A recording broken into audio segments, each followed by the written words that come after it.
Now, uh, I was surprised to learn, Neil, that most of our sugar, a lot of our sugar, comes from the Florida Everglades, which is great for us, but not such a sweet thing for the local environment there. So tell us a little bit about Everglades sugar. Well, most of our sugar comes really from sugar cane and sugar beets. And of course, there are two places in the United States where, in the continental United States, where sugar cane is grown. That's in Louisiana and South Florida. The other source is sugar beets, and that's up in the upper Midwest. But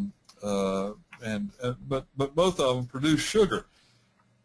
The issue here about the Everglades is that this Everglades area south of Lake Okeechobee, prior to the settlement in the region, was a sheet of water, a grassland of shallow water that flowed outward to the Florida Bay.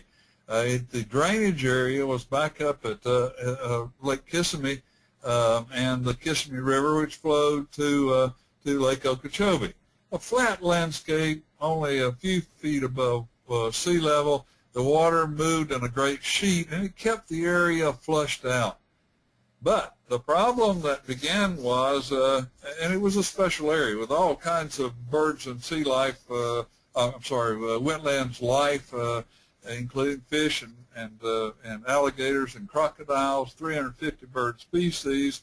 It was a very special ecosystem like none other in the world.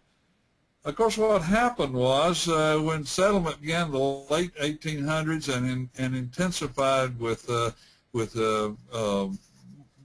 second home development and recreation development, beginning about 1947, there began to be built a system of levees and water control systems, 1,400 miles of canals and levees built around the Lake Okeechobee, and the marshlands began to be drained. Of course, that affected the inhabitants as sometimes the rainfall was not adequate, and by diverting away the natural water, there was a problem. But on the other hand, the whole idea was to form some agricultural land.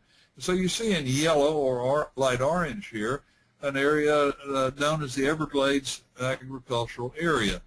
Within that area, the darker orange that you see was areas taken over, bought, and developed by U.S. Sugar Corporation.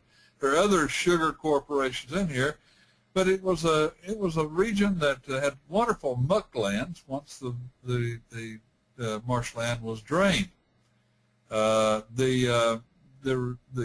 However, with this muckland, of course, became a wonderful sugar-producing area, and sugar was encouraged in part by subsidies that were provided by the U.S. government. The subsidies now are up to $1.4 billion a year to all sugar producers, so back in about the 1970s, 1980s, there began to be concern about the ecology of the Everglades, and there was an effort put forth to buy some of this sugar land, including the U.S. Sugar Corporation's land holdings here. Now, the original plan put forth by Governor Charlie Crist of Florida was to purchase 188,000 acres for $1.75 billion.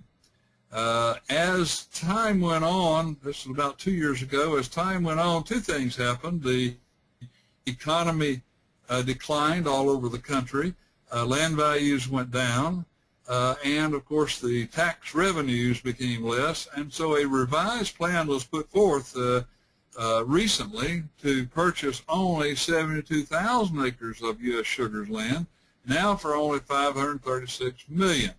And the amount of, or the land that would be purchased now was only a small portion, leaving more than 1 million acres still there and still under with hopes of getting it some later time. But it meant that of the 72,000, U.S. Sugar put forth some land that include their citrus groves, and those citrus groves are not the same kind of land that many of the environmentalists hoped would be purchased. For one thing, the citrus groves already have a canker, and so there's a problem with it. But the point is, it's going to be much less than the original 188,000.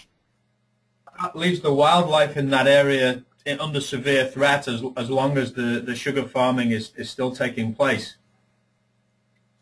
Indeed, indeed, and as the purchase is made, U.S. Sugar will have the option of farming it 6 more years after the deal is closed. So we're looking now at 10 or more years before anything major will be done, even if Florida is able to purchase the 72. They probably will have an option on the other, but it will take a long, long time for it to go. Just one last comment about this. It'll be even after the land is bought, there's still all kinds of things that have to be done. It may cost up to $10 billion just to get it back in the original shape. Well, again, I know that we've got a lot of people, particularly from Florida, with us today, and I know they'll be concerned. You can visit the evergladesfoundation.org, and again, there's some great information there and ways that you can show your support and play an active part in putting that situation right. So, Neal, we've looked at 3 very different areas, and I just wanted you to give us really some conclusions that we can draw from these situations.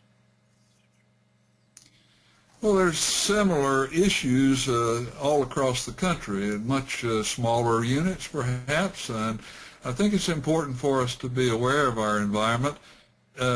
We see, and this is a good thing, we see the next generation being much more aware of their environment than perhaps our generation was, and we are hopeful that by pointing out these things and carrying out these discussions with them, they will see things that can be done, and they can be active in helping to achieve those through legislation, through the government, through their own actions.